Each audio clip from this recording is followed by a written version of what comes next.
Ya, Assalamualaikum warahmatullahi wabarakatuh. Di sesi kali ini kita akan belajar tentang basic terlebih dahulu, di mana pelajaran basic ini adalah pelajaran yang sangat mendasar bagi teman-teman radiografer untuk bisa mengolah gambar pada CT scan.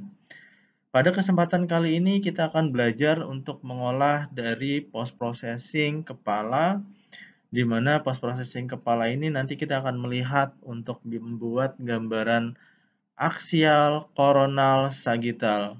Kemudian pada kesempatan ini kita akan melakukan dengan contoh kasus pasien menggunakan perdarahan. Jadi di sini kita bisa membuat post processingnya pada kasus tersebut. Apa aja yang kita lakukan? Yang pertama, setelah kita masuk ke dalam tampilan dari browser, kita pilih nama pasiennya.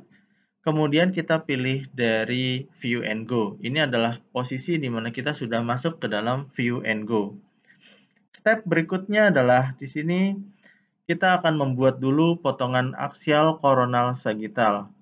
Di mana kalau di awal zaman dulu kita harus tahu perbedaan aksial itu membagi bidang atas dan bawah, koronal membagi bidang depan dan belakang, sagital membagi bidang kanan dan kiri. Tetapi di era yang sekarang, kita tidak perlu menghafal begitu banyak seperti itu karena kita sudah bisa membuat suatu preset di sini.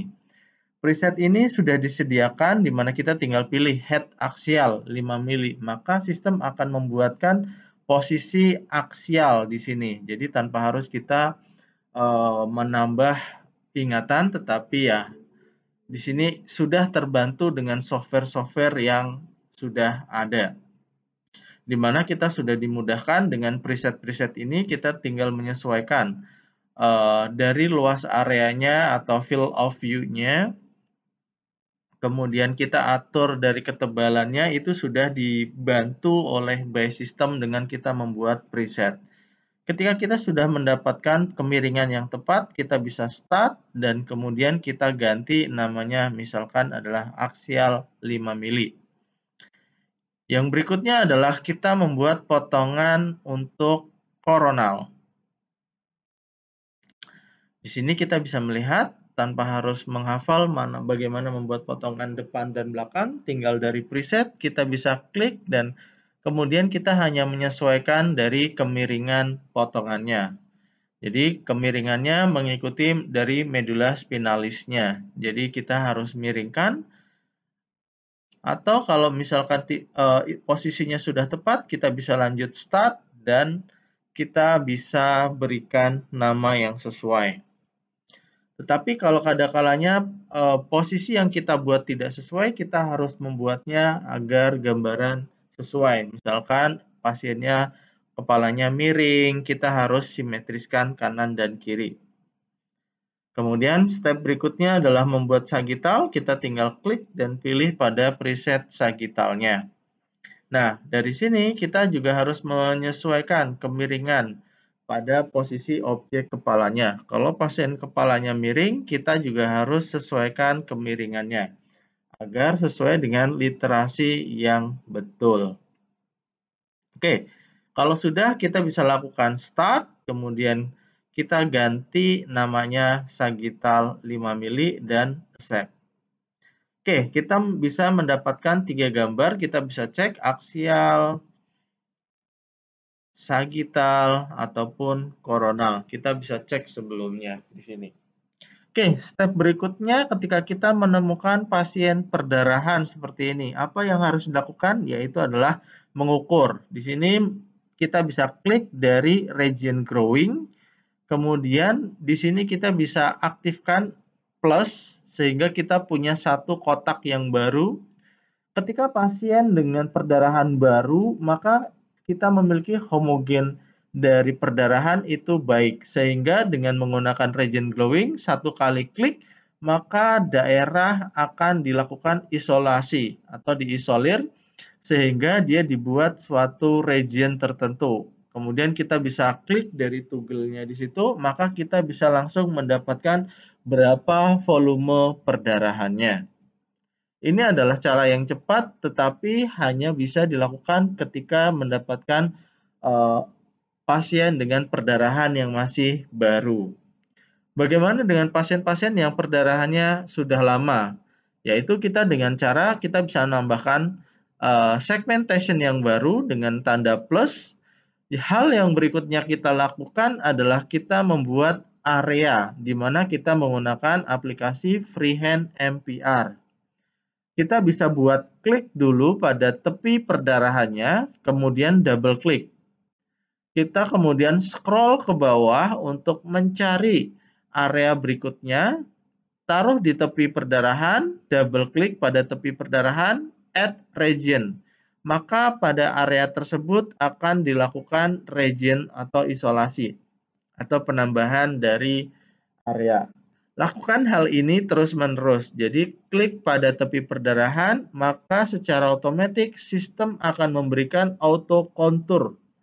Jadi tanpa kita harus repot-repot membuat contouring, maka dengan menggunakan pengaktifan dari enable automatic contour, maka software atau sistem akan membantu daerah mana yang kita inginkan. Di sini misalkan adalah perdarahan, maka dia akan menyesuaikan areanya pada area perdarahan.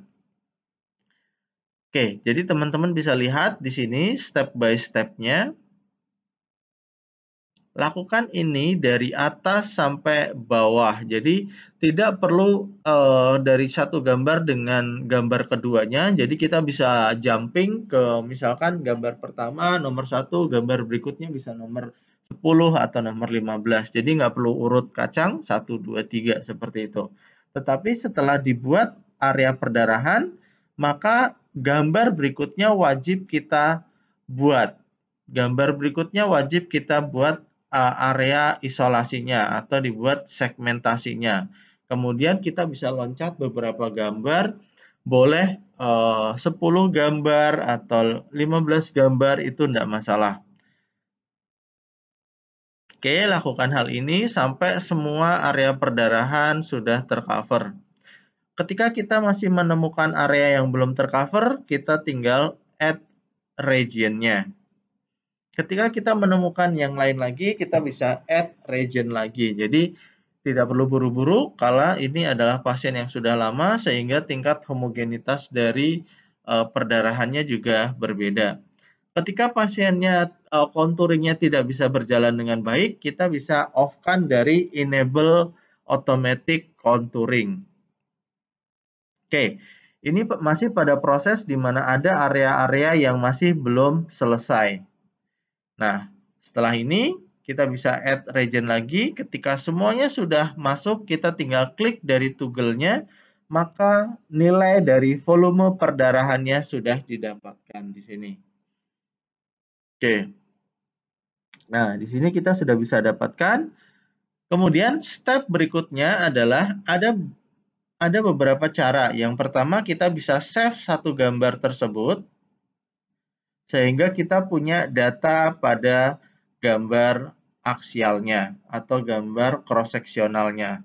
Step berikutnya adalah untuk memberikan value yang lebih pada gambaran, maka kita bisa memodifikasi gambaran VRT-nya. Misalkan di sini kita contohkan, kita buat transparansinya, sehingga perdarahannya akan terlihat jelas dan tulangnya akan dibuat transparan seperti pada video ini. Jadi teman-teman bisa melihat, tinggal diputar-putar gambarnya, kemudian lakukan snapshot. Oke, setelah ini teman-teman sudah bisa melihat bagaimana step-stepnya. Atau kalau misalkan teman-teman mau buat variasi yang lain, misalkan gambar tulangnya tetap utuh, tidak transparan, kita balikin dulu. Kemudian kita gunakan namanya clip plan.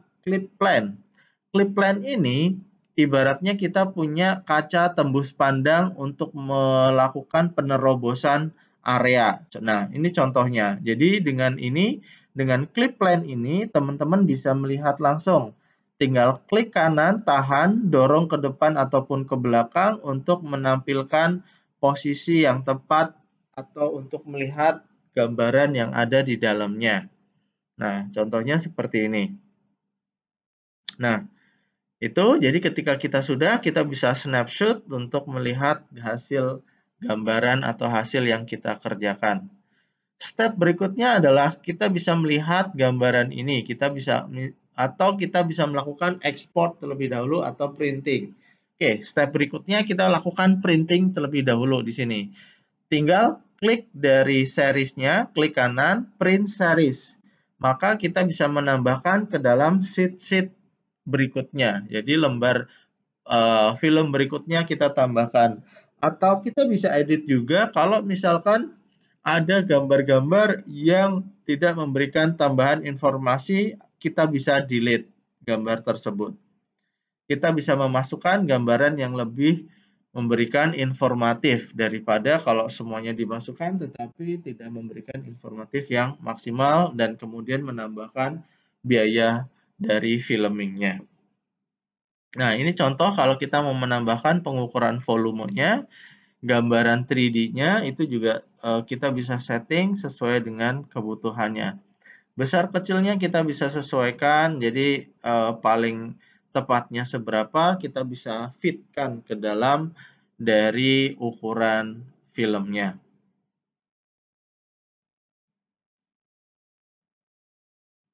Oke, kalau kita sudah semuanya, kita tinggal klik print pada kanan atas yang ada bertuliskan print. Setelah itu, kita tinggal kirim data tersebut ke dalam PACS system kalau memiliki PACS system atau kirim ke workstation yang lain, misalkan dokter punya ruang baca. Sehingga dokter tidak perlu datang ke ruang konsol CT scan. Kita tinggal klik kanan, kemudian export, kemudian kita pilih network, kemudian kita pilih PACS yang sudah didaftarkan, kemudian klik export. Nah, ini adalah prosesnya untuk pembuatan atau pemeriksaan kepala rutin post processing untuk kepala dan mengukur volume perdarahan. Terima kasih. Itu adalah step-stepnya.